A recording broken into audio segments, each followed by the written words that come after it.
Hello everyone and welcome back to Let's Play Pillars of Eternity, where last time we made it to Gilded Vale after witnessing some strange events in the ruins of Glamfathan Ruin, and also losing our two temporary companions from the caravan. As the only survivors, we limped our way over to Gilded Vale, where the magistrate of the town told us that the lord of the land was not in a good mood, and he was killing people who were unable to help him solve the hollowborn problem, which is when a baby has no soul. And also, coincidentally, right when we arrived, his child, his newborn child, his wife gave birth, and the baby didn't make it.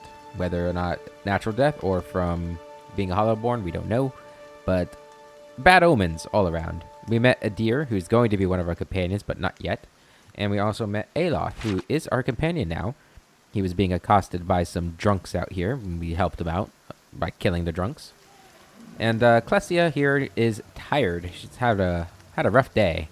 So we're about to go into the inn. Let's take a look in the window first. The windows are clouded with the haze of accumulated smoke and cooking grease. And what's this place called? You ever been to Defiance Bay? This is the Black Hound Inn. I've never been to Defiance Bay. With the roads like they are, I'll stay put. Yeah, good idea. Well, this place doesn't look very cheery.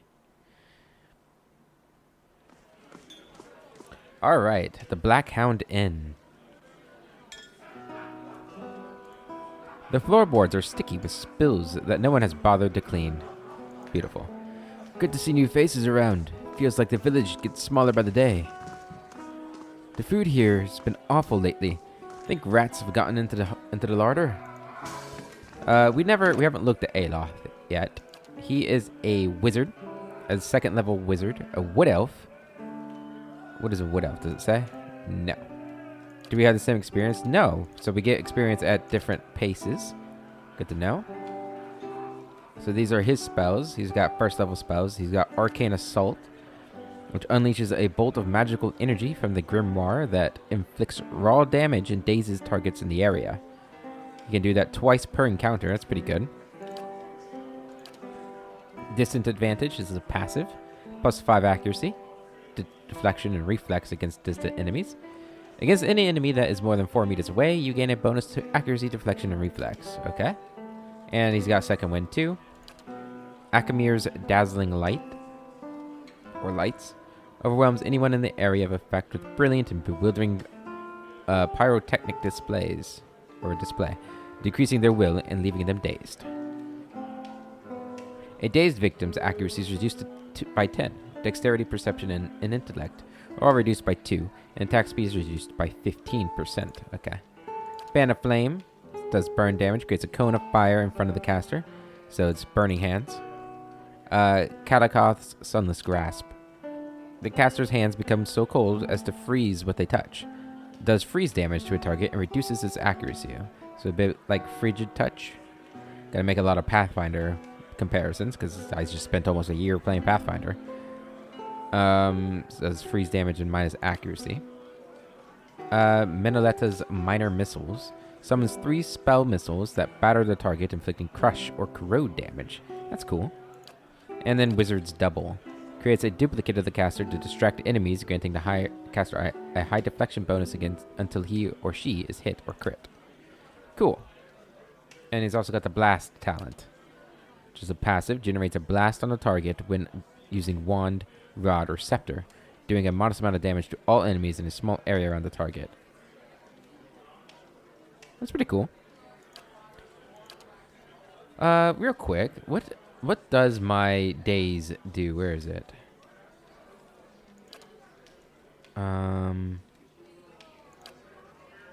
Where's my daze attack? There it is, interdiction. Right, so I have daze too. Okay. Hello, Pasca. Hail and well met. Oh, greetings and welcome to the Black Hound Inn. The innkeeper bows her head curtly. Please sit where you'd like. Would you like a drink or a room? We have 2 available at the moment. I'm afraid we can't offer much by the way of a good meal today, she sighs, unless you're fond of cold porridge. I'd like a room, please. I could use some reliable help. Do you know of anyone looking for work? Could I see what you have for sale? I'd like to know more about the Black Hound. Tell me about this place. Wait, you only serve porridge? Olaf looks at you and shakes his head quickly. It isn't by choice, I assure you. We used to serve some of the finest meals in the Dryerwood. We've had a damnable run of luck, is all. It's been a bad season for the crops, and we're running low on supplies. I sent Tinfrith up north to stock up. Tinfrith's our cook, you see. An artist with a good roast. But it's been days since he was supposed to return, and we haven't seen any sign of him. She sighs again. I've only just taken over from the last owner myself. I don't know what I'll do if he doesn't turn up. I could try to find him for you. Really? Her face brightens. I'd be grateful to you if you did. He was traveling through the Valewood. It's probably nothing. A broken wheel, maybe? But I do worry. You see him safely home, and I think everyone in here would sing your praises. Nobody much likes my porridge. I'd like to know more about this place. Really? Well, let me see. The actual building's been here for years, but the Black Hound's fairly new. We got a lot of new faces in here, too. Fewer than we used to, I'll admit. I used to work the tables, actually, until the old owner left. Nobody's sure what happened to him. Even left his poor hound behind. That's the name, see? The Black Hound. It's still sitting upstairs, pining after him. Poor old girl. Place ended up in my hands somehow, she laughs. My very own inn. A lot of hard work involved, but it's been worth it so far. It's quite the upgrade, I must admit. That'd be crazy. Could I see what you have for sale? Alan opens his mouth, but seems to reconsider. Nothing for me, thanks. Of course. We're running a little short on goods these days, but we ought to have more soon. Beer, milk, grain, and camping supplies. Okay. Do these do anything? +1 damage reduction for 300 seconds. +6 max endurance for 10 seconds. +1 con for 150 seconds. And +5 max endurance for 300 seconds. Okay, we might do stuff like with that, but I don't know for sure. Do we want to sell anything? I don't want to sell anything quite yet until I know what Aloth and Adir need. Because I don't remember exactly. I'm late for dinner, right? We gotta do that quest. How do you do? Hello again. Yeah, we never really stopped talking. I could use some reliable help. Do you know of anyone looking for work? Oh, well, I wouldn't say I can speak from experience, but we do have certain sorts coming by looking for work from time to time. If you want to hire someone on, I'd be happy to send them your way. Let me see what I have to work with. A level 1 adventurer, 250 copper. So this is kind of like the mercenary system, I'm guessing. We're going to stick with the regular companions for this playthrough, because I wanna get to know them really well. So I think some of them return in the second game. Hello again. Yep. I'd like a room, please. Of course. We keep them nice and tidy. Laborer's Rest. Lasts for 2 rests. 1 perception, 1 mechanics. Drywood's Pride. Lasts for 2 rests, plus 2 resolve. Or just the common room. I want to save my money, so we're just going to sleep in the common room. Rest in the common room for 0 copper. Rest. Whoa.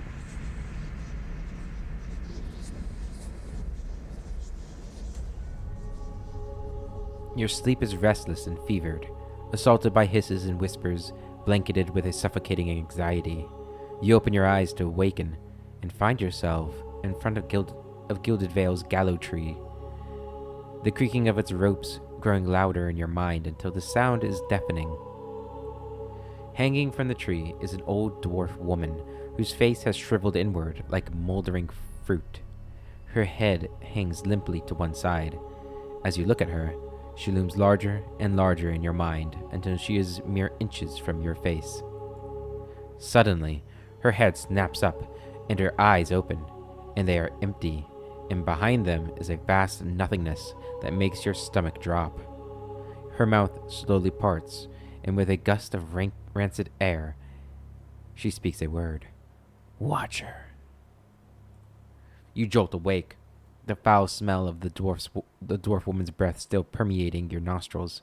Sweat runs down your face in thick droplets, and your skin is soaked from head to toe. You remember the woman. You remember seeing her decaying face when you spoke with the magistrate. He called her an animancer.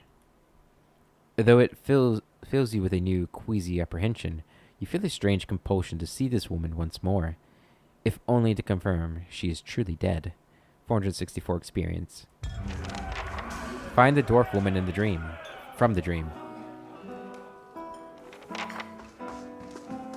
Some kind of brown slop is congealing in these dishes. It smells burnt. It's not good. Alright, well, I'm guessing we should probably go take care of that first, huh? Before we explore. We'll come back to the inn. I'm not too worried about that. I don't think there are any, like, timed things, are there? Like, things I need to do before doing certain things? I don't remember. Let's go talk to this old lady there, see what's going on. Oh, that's down here.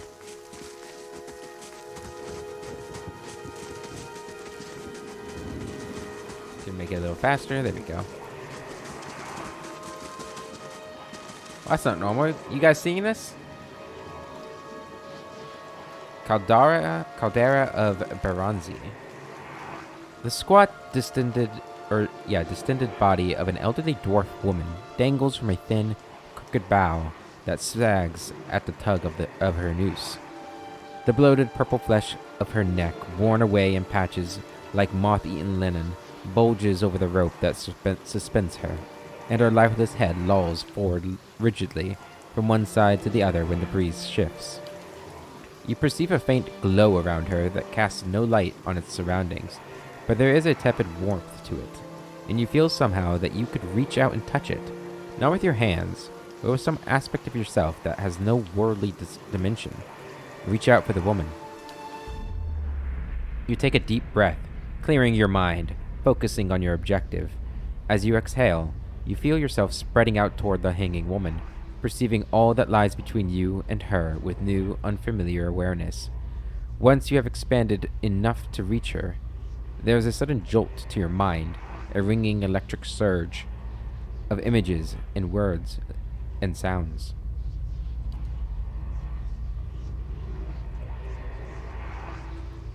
Involuntarily, you shut your eyes and feel yourself being pulled down to some deeper consciousness, in a space occupied only by you and the hanging woman, and when you open them again, she is staring at you, with eyes clouded in a milky fog, her body still swaying in a wind you no longer feel, from a tree that stands planted in a misty void. The woman gives you a slow nod of her head, the rope creaking as she does so, and she smiles at you. Have you come here for me, dear? Or have you gotten lost? Ah, it is both, I think. Yes? Her eyes squint as she peers down at you. Am I imagining this? No, I think not. A pity that. It would be simpler. A mercy, even. To not have to wander anymore, no? Alas, we are here, you and I. Wherever here may be. She considers for a moment, looking down at her own limp body, and then her tongue clicks, and she shakes her head.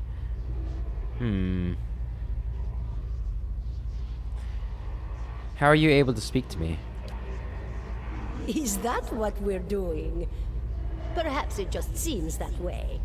Perhaps it is the easiest way for your mind to make sense of it.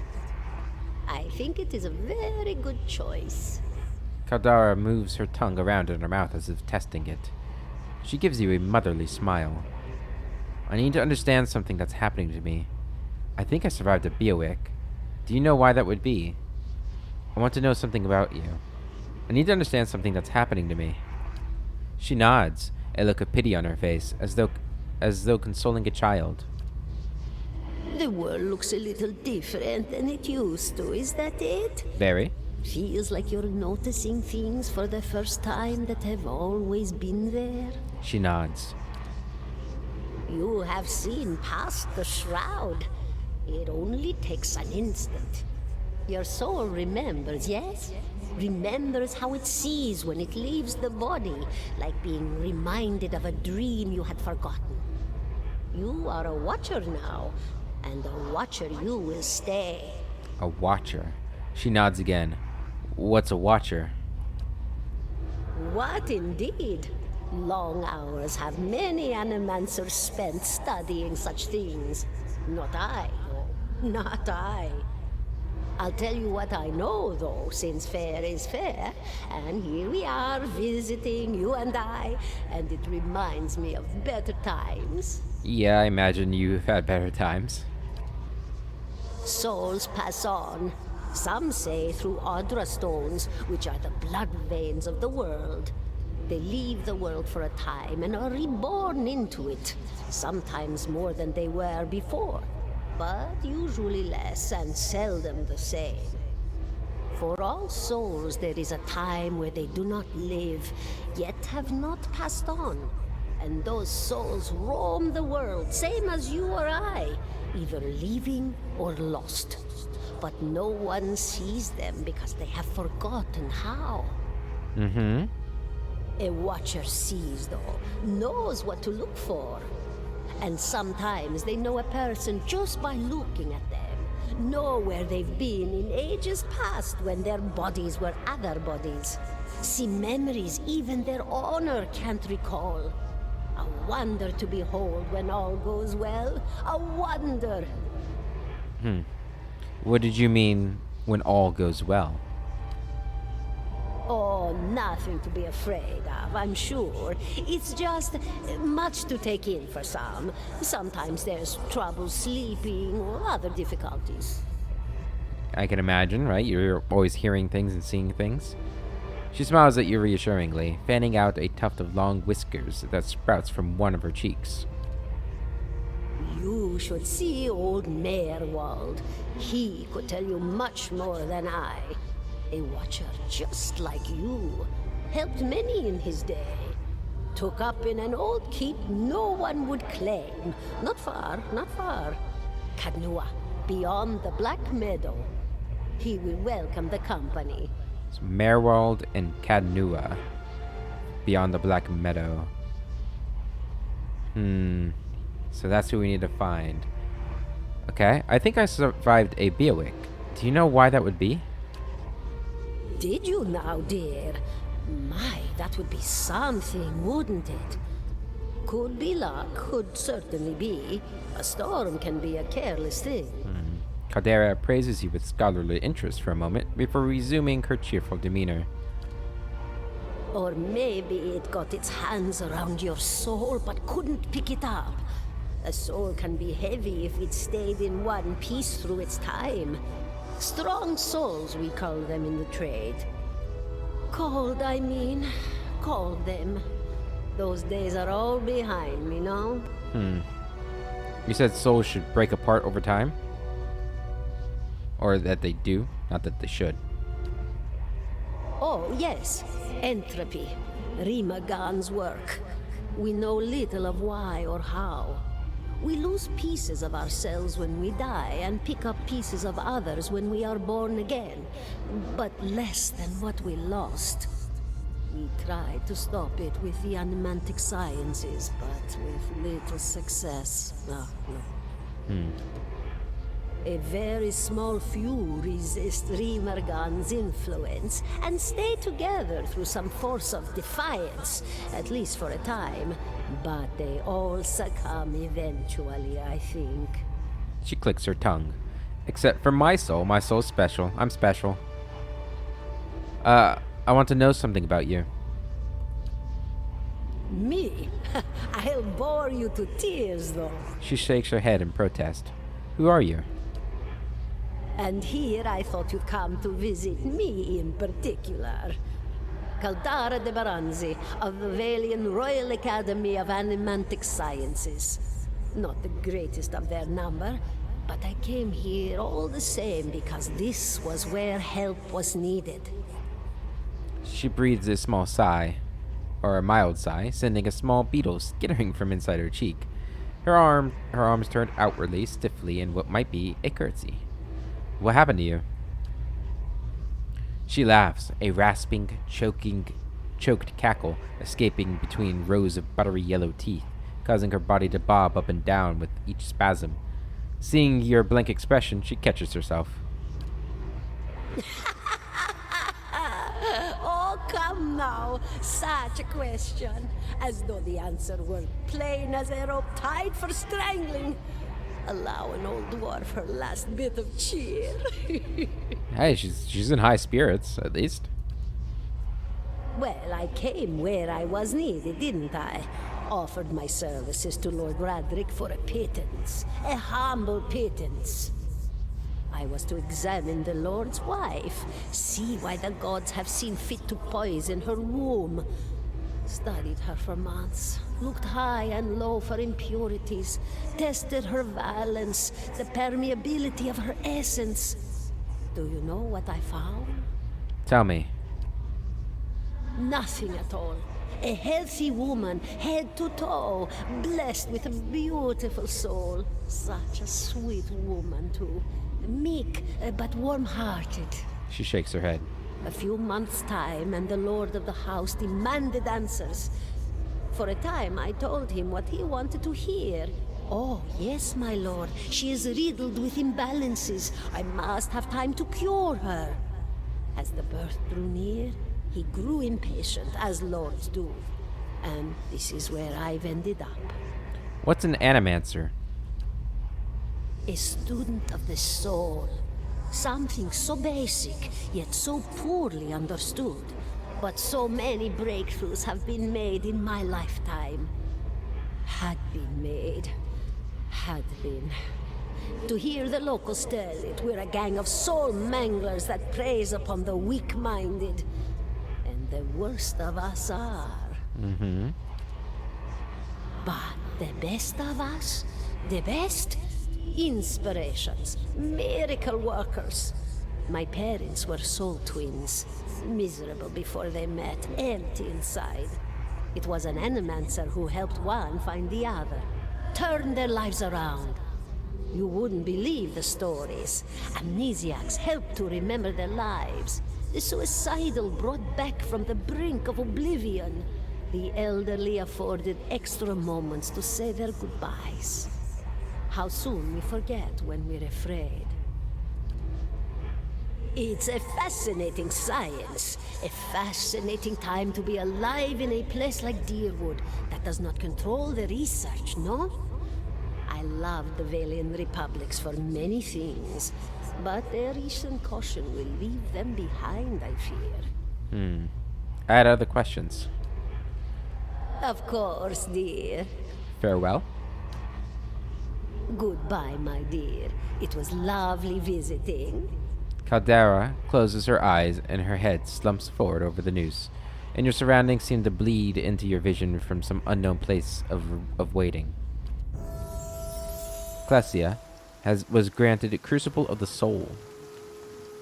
Alof looks at you through narrowed eyes.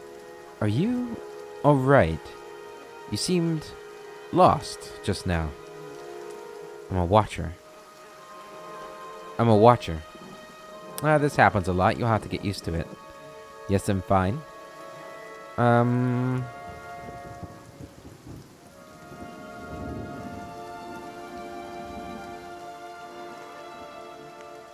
a watcher. His arched eyebrows recede into his hood. Well, that is interesting. He gives you a sly grin. And I expect that explains how you survived a Biowick, In any case, I appreciate your honesty. Since we're traveling together, it's probably wise for us to share these things. Do you know anything about Watchers? Only that they are rare, and that they seem to have unique insights into certain soul conditions. He coughs. As you just demonstrated. Let's continue on. Level up! Alright, level 3. So, more skills. I think we're going to keep getting some lore skills. I want to get more survival skills, too. Yep, I think that's what we're going to go with.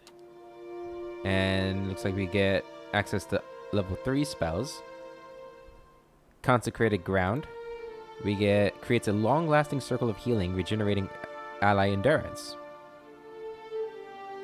Doesn't seem very long-lasting, does it? We have Divine Mark. Marks a target for retribution, inflicting burn damage and lowering deflection. That seems pretty good. We get Holy Power. Creates a zone of divine favor, increasing the might and resolve of all allies in the area of effect. +3 might, +7 resolve for 42 seconds. Iconic Projection. Creates a slow-moving energetic projection of the priest's faith, returning endurance to allies and inflicting freeze damage to enemies. Neat. We have Instill Doubt. Taps into the subconscious uncertainties, reducing the speed of all enemies in the area of effect. So that's another dazed ability. Prayer Against Infirmity. I guess we gotta close these. There we go. Fortifies the health of allies in the area of effect, granting immunity to the sickened and weakened affliction. Okay, so if we ever come across that, we have that. Prayer Against Infirmity, rather. Repulsing Seal. Places a magical seal on the floor that sends enemies sprawling on contact, causing them to become prone. That could be pretty good. We have Restore Light Endurance. Shares a portion of the caster's divine strength, restoring some endurance to all allies in the area of effect. So it's an AoE heal, 18.5 endurance, not bad. And then Suppress Affliction. Stifles detrimental conditions through sheer force of will, temporarily suspending hostile status effects on allies in the area of effect. Cool. Done.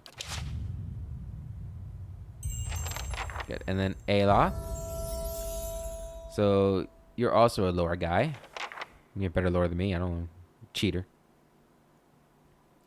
I think we'll keep getting those up. And sure, you can be our mechanics dude too, at least for now. We might as well get at least one survival for you. You can get some benefits from that. Okay, so now I have to pick 2 spells from either list, it looks like. What do we want for you? I'll get 1 second level spell, and then we'll get another first level spell. Oh man, there's a lot of spells. I want something that does damage. Maybe like Necrotic Lance. Corrode damage. He looks like he could be like a necrotic kind of person. Creates a lance of pure necrotic energy, causing corrode damage instantly over time. What else we got? Fetid Carcass, Curse of Blackened Sight. I don't want him to be... I want to try save fire spells for my character, because she's all about fire.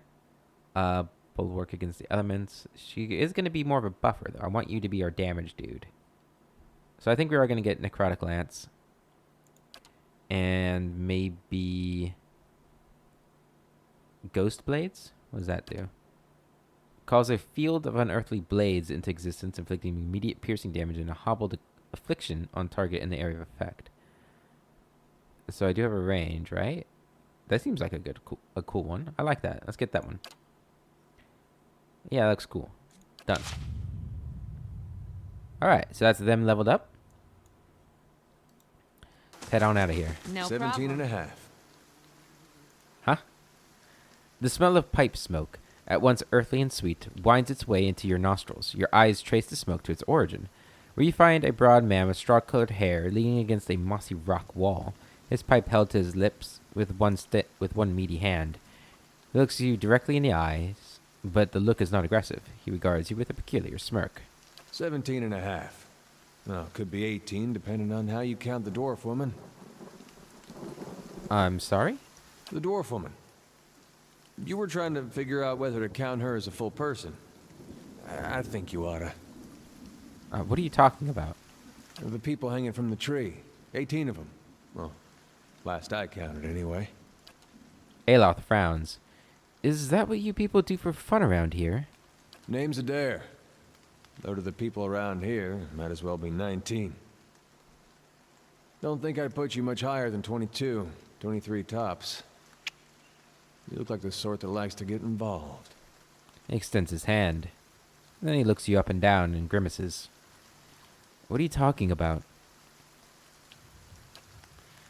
The people hanging from the tree. 18 of them, last I counted anyway. What makes you think I was interested in the dwarf woman? He looks at you for a moment, his brow arched, his smirk broadens. I was smoking over here, saw you staring at her. Twice I refilled my pipe. You never so much as blinked. Your mouth was so slack, I took you for a Radric at first.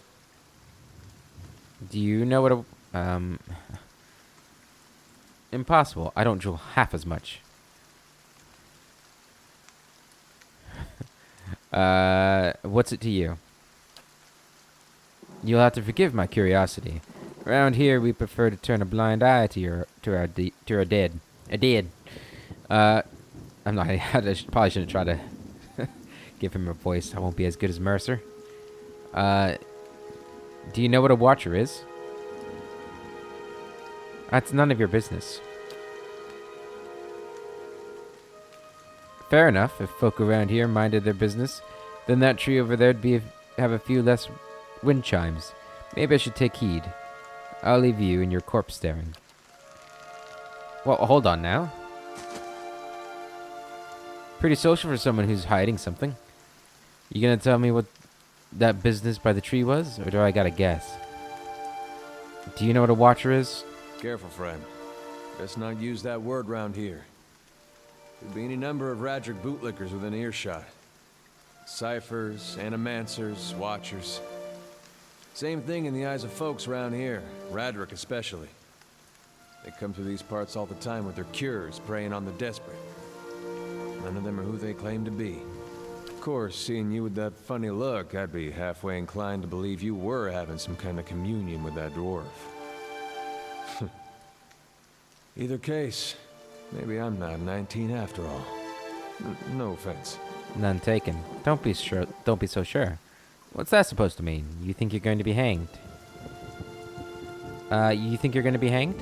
The town's had it in for me for a long time now. Only fellow who ever stuck up for me, well, he's number 18 up there. My headman on the farm. Used to be my captain during the war. The war?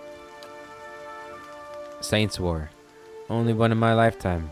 Fella decides he's the living incarnation of Eothas.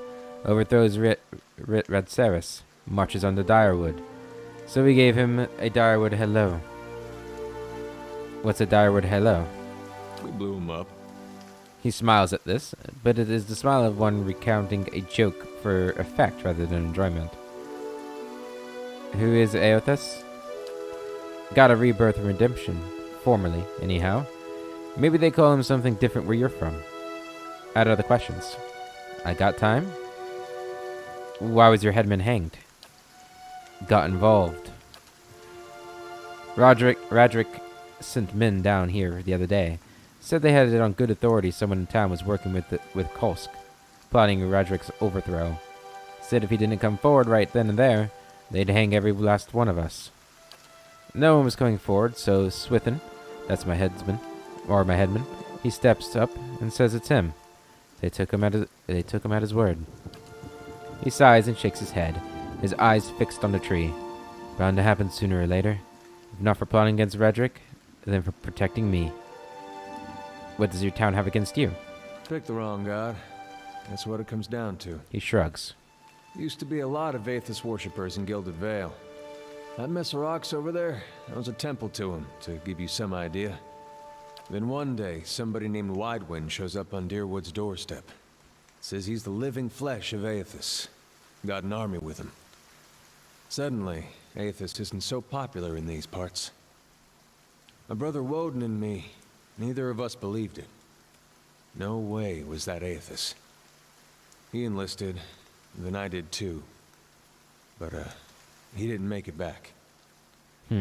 After the war, people took to punishing Aethys worshippers, accusing them of treason. Got real ugly, especially after the legacy started. Folks needed someone to blame. I was safe because I fought, but then this rumor starts that my brother, that he was on the wrong side. And I wasn't so safe anymore. Until my headman stepped in and said they'd have to hang him to get to me. Seems that's no longer a concern. Of course, the townies don't do the hanging these days, but when Radric's men come, they got no problem doing the pointing. Radric. Alof glances at you and lowers his voice. You can see why I was eager to leave. Who's Kolsk? Someone who got tired of all the hangings. He's on the run now. Probably will be till they catch him. If you're next to be hanged, what are you still doing here? He gives a half smile. Drinking, mostly. Point of fact, I'm on my way out. Just haven't figured out where I'm going yet. Not a whole lot of places out there that don't think Waidwin's legacy started with Waidwin. We could travel together. Where are you headed? Someplace called Kednua? There's an old watcher there who might be able to help me. Seem to remember hearing something about that years ago. He tamed that place. People would seek him out for all kinds of things. Troubles of the soul, questions for the departed. Of course, that was back when you didn't have to say watcher with a hush on your breath. Hush? What are you doing? A man such as that, there'd be things I'd want to ask him. Don't know why I never thought of it before. Something kindles in Adir's eyes, and the vigor of purpose finds its way into his voice. Not sure how I feel about setting out with a stranger, and a strange one at that. But truth be told, you might be the only one in town who wouldn't feel some relief seeing me swing from that tree. He scratches his beard absently with a calloused thumb. There's a fine reason if I ever heard one. All right then. Guess I'll do some sightseeing. He shrugs. Long as you're not the one picking the sights. He glances briefly at the tree. He tilts his head forward and gives you a pointed look. Let's get going. Okay, we have Adir now, who looks to be, he's got a shield at least, so he's going to be on our front line. His abilities, he's got constant recovery. It's a passive effect. Charged by the rush of battle, the fighter will constantly regenerate endurance at a modest rate. Nice. He's got defender, +2 enemies engaged, -5 deflection.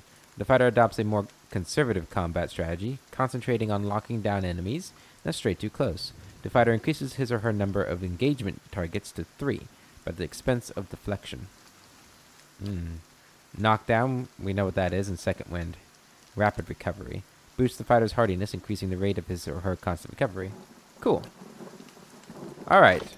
And with him, I think that's most of our companions that we'll be getting here. Let's go ahead and make sure you've got the best equipment I can give you. So you've got just a saber, which does 1522 slash damage. Property sharp. 1522 sounds pretty good. I can give you this helmet. Does these do anything? It doesn't say it does, but there you go. You've got a short bow too. What armor do you have? Aloth's leather armor, DR6. Okay, so... No, oh, it's got overseeing. What is that? It doesn't say. Anything in here? It's gonna be better. Maybe the shield's 12 deflection. No, it's about the same as what you have, right? I know you have a medium shield.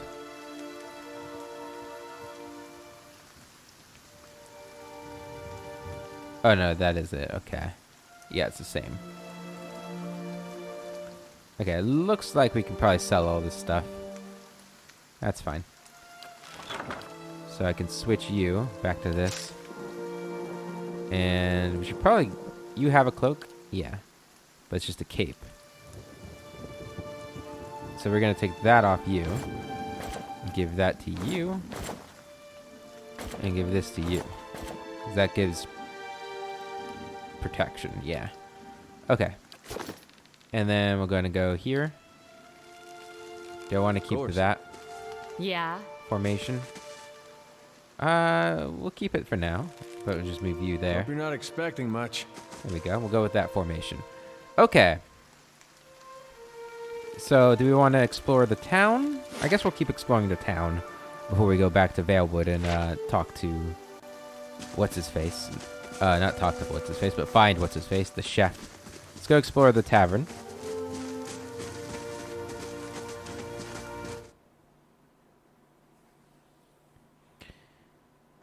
Go back in here, see what we've got. We're not going to steal anything. Actually, why not? It's ours. Orland server, villagers. Villagers. Potion of minor regeneration. The Arosian calendar.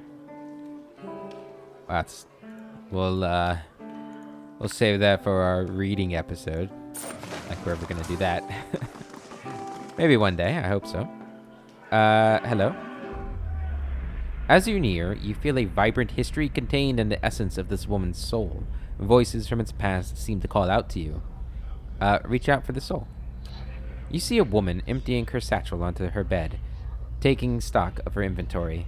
Potions, bandages, tinctures, and herbs are scattered throughout her room haphazardly. She bites her lip, head tilted to one side, considering. She begins to repack, one item after the other, careful, deliberation undercut by shaking hands. Each item has a clearly marked place, but no matter how she repacks it, she isn't satisfied. The shaking worsens as she empties out once more, one hand held to her mouth. Tears eke from her eyes as she gives up all semblance of order and shoves everything she can in the satchel, grabbing it and running out of the bare house. Straightening her back, she walks to the docks, chin high, eyes hard and red. A gangly young elf offers his condolences, but she can't see him for the ocean ahead of her. She wanders the docks, offering her services as a doctor to anyone who will listen, anyone heading out on the high tide. Less than an hour later, she watches her childhood disappear in the distance, a tiny speck of an island, and tries not to jump. That's a good story. Strom Brightblade. As you near, you feel a vibrant history contained in the essence of this man's soul. Voices from its past seem to call to you. Reach out. You see a group of young men standing around as a makeshift practice target. This man stands in the middle of them, explaining the construction and use of a bow. He holds it up, pointing out each part as he speaks about it and what it does. He then walks away from the target, telling them to remain where they are, and takes his place about 200 feet away. He carefully lines up his shot, explaining what he's doing as he does, and lets the arrow fly. It hits the target dead center, much to the surprise and delight of the boys near it. He smiles, walking toward the boys, talking about proper stance and how to most effectively hold a bow. A noise comes from the tree line near their practice venue, and he stops, scanning the woods, blue eyes squinting against the sun. A shadow moves, making its way through the forest behind them. He draws an arrow and lines up the shot, carefully tracking the motion of the hidden creature. Loosing the arrow, he wastes no time and quickly grabs another.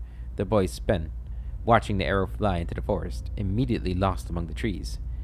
There is a sudden, explosive movement in the undergrowth as a deer erupts from the tree line, running through the edge of the clearing. The boys laugh, turning to joke with the man about his lousy shot. They stop talking, seeing him holding the bow and leading the deer with a knocked arrow. They drop to the ground as he loses the last arrow, which flies true and strikes the deer right behind its shoulder, piercing heart and lungs and dropping it dead almost immediately.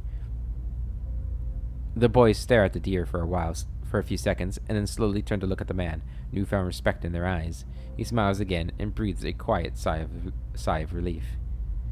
Step back. I like those little stories. I wonder if if any of them are gonna lead me to something, or if they're just for fun. If they're just for fun, that's fine. They are fun. Roaches scatter and flee under the crates. Disgusting. Looks like there's a couple more stories there. Looks like if they're named, they have those stories maybe. Please leave me be. I am full of sickness with what I have seen of this place and its people. Sorry. Don't mind if I loot the place, do you? I'll have it in no time. The work of a moment. Something like that. Ooh. Hey, get out of there. Oh, I'm sorry. I'm gonna take it anyway. No, you don't need it. What did I get?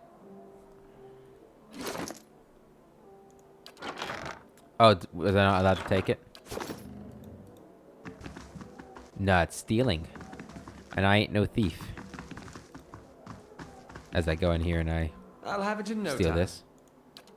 The work of a moment. Padded armor, duelist hat, and a rapier. Take that too. Does not tell me what I pick up. There was another book. Where'd books be? Right there. The Direwood Part 1, Early Colonial History. Alright, what's this? Crammed behind the books is a drawing that shows Eothas and Lord Raedric in a compromising position. Oh boy. Oh boy. I didn't do it. Deslock Najatip. Reach out for the soul. You see a man soar through the air, hitting a nearby wall with a nauseating crunch. He doesn't get up. His attacker, a burly, clean-cut warrior with a carnivorous grin, turns and shoves his fist into the stomach of another assailant, removing another from the impromptu brawl. The bar is a whirlwind of elbows, knees, fists, and feet, with no end in sight, and he is in his element. In the corner, 3 smaller men speak quietly, throwing malicious glances at the larger man in the center. He breaks a chair over a tattooed head, cackling. The trio position themselves in 3 parts of the room, and with a terse nod they charge. Unfortunately for them, the man sees them coming. Something in his eyes burns brightly, and all 3 slump to the ground in an agony that's all in their minds. The burly man bows to a room of the unconscious and incapacitated before sauntering out, off-key whistle trailing behind him. Badass. What about you, Shane Shakes, Mulrian? Reach out. You see an emaciated boy in chains, black holes for eyes, staring sightlessly at a wall.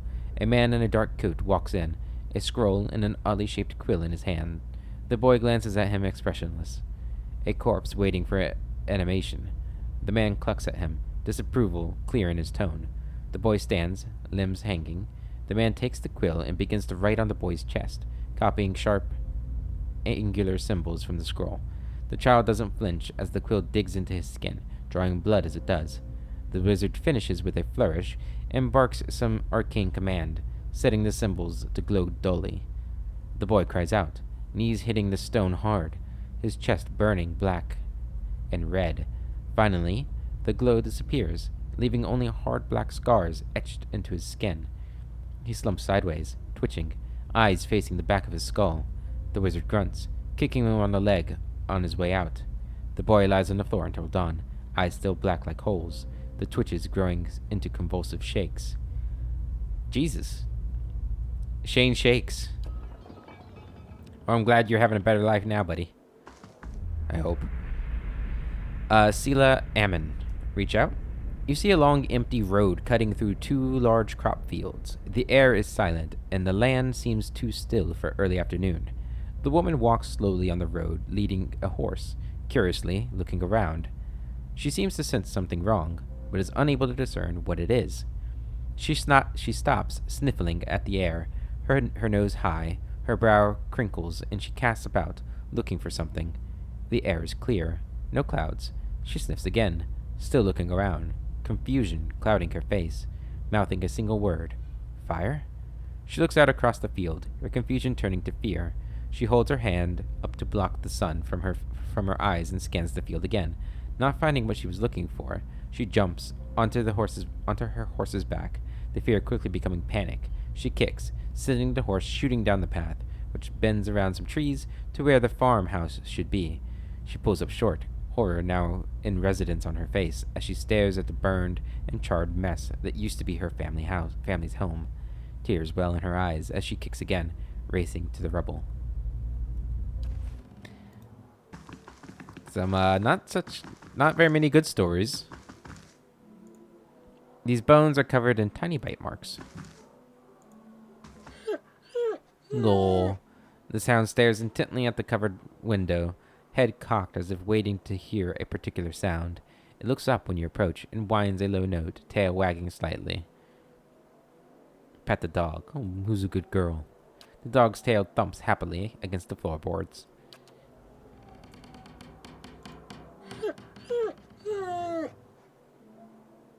Sorry, girl. Don't think he's coming back. The dog whines softly again, head tilted. Well, you can come with me. Maybe we'll find him on the way. The dog's ears perk up. It trots over to you and barks happily. You gain an item, Black Hound, added to your inventory. Hell yeah. Definitely keeping him. with me. Ooh, who's a good boy. Or good girl. It's a girl, right? Yeah, this small dog has a glossy black coat and an affable disposition. She trots along at your heels, gazing up devotedly whenever you come to a stop. Dogs are the best, aren't they? Okay, well that's the inn explored. I really like those stories you get from people. I know I didn't read a lot of them when I was in my first playthrough of the game. I think they're pretty interesting. All right, let's go up this way. So that goes up to the way out of here, right? Yeah, that's the exit. Ofra's house. Guess we're just gonna introduce ourselves to everybody, see if anybody needs some help. I think we're gonna play. I think Klesia is a pretty nice person, pretty good person. I don't know if she's gonna be like super benevolent. Like, I want to do most of the things in the game. She's gonna talk to a lot of people, so she's social. You know, she's planning on going to the Valewood to look for the chef, so maybe she's going around asking if anybody needs help in the Valewood, since she's going out there. Sounds like a plausible thing, I guess, for a small village town. Especially, you know, with the chance that she might live here. Ooh, a cat. Can I get a cat and a dog? That's stealing. We ain't stealing. Nothing. This worn dog-eared book is titled Travels Upon the Keldglass Sea. There's an etched illustration of a vast finned leviathan. Hello. A Direwood woman is standing in front of the fireplace, humming a quiet tune to herself, or perhaps to her unborn child, for she is clearly quite pregnant. She turns her head slightly as you enter. Good day to you. Well, finally, I was starting to think. The woman makes a startled noise when she turns around and sees you.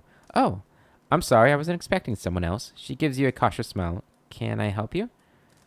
Nice cat. Who were you expecting? I just arrived in Gilded Vale. I thought I'd get to know the locals. Were you with one of the caravans? She looks at you hopefully. Master Odema's, by chance? I was, yes. I'm afraid the rest of the caravan was killed. You knew Odema? Well, no more than most here, I'd say. He doesn't usually come this way, but they say he's a reliable little fellow. She pauses, brows furrowing. Wait, why do you say new? I'm sorry, but the caravan was attacked. I was the only one to survive. Afra covers her mouth with a hand, eyes wide with horror. For a few moments, she can manage nothing but a strangled, voiceless gasping, her eyes brimming with tears. I knew. I told her it was dangerous. It was a dangerous path to take. Kalisha was always so certain she could take on any danger. Afra sniffs. Oh, my poor sister. I'm sorry, stranger. I can't believe she's gone. If only I hadn't called her here. If I hadn't written to her, she might still be alive somewhere. Afra's face crumples, and a solitary tear slides down her cheek. Kalisha mentioned that she thought you needed help. Perhaps I can provide some assistance? Quit your sniveling.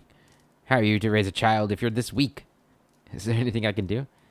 Kalisha mentioned that she thought you needed help. Perhaps I can be of some assistance?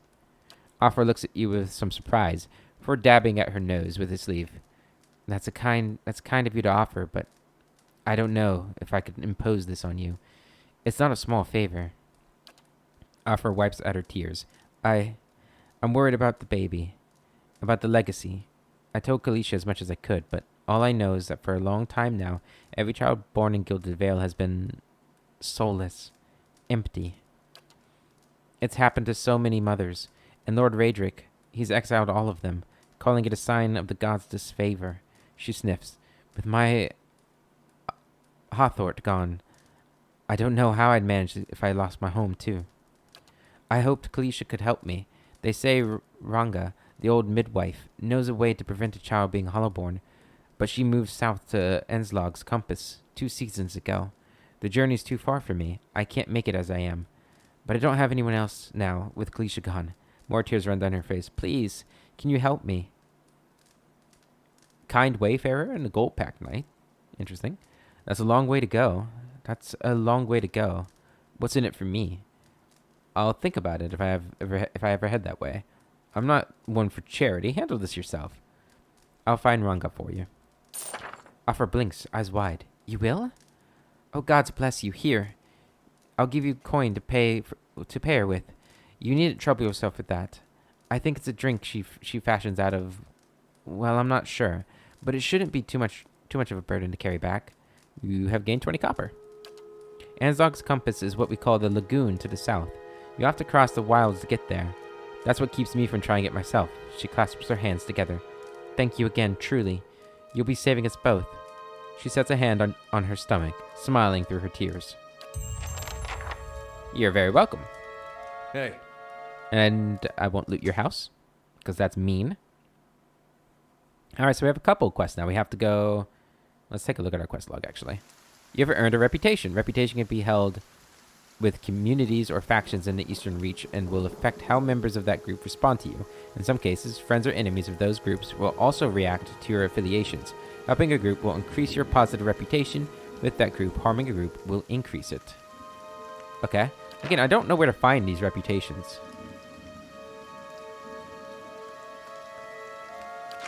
I don't know how to find them.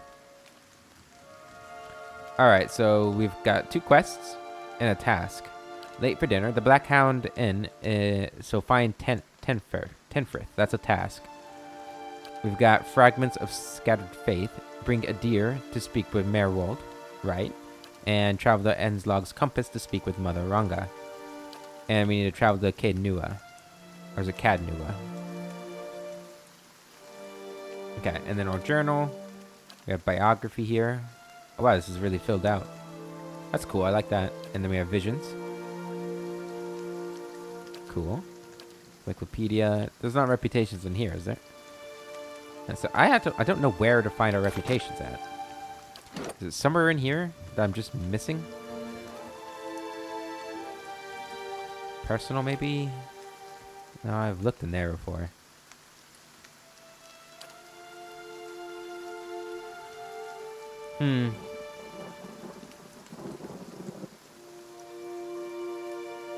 I'll have to look into where we see that. It's not on the map. That'd be weird if it was. It's not in our inventory. Yeah, I don't know. Maybe it's just like a hidden thing. Eh? Hey. I don't know. All right, well, that's where we're going to end it for this episode, guys. In the next one, we'll explore the rest of Gilded Vale, and then we'll head back to Valewood, probably, and see if we can't find that chef. But until then, I hope you all have a wonderful day, and I'll catch you later.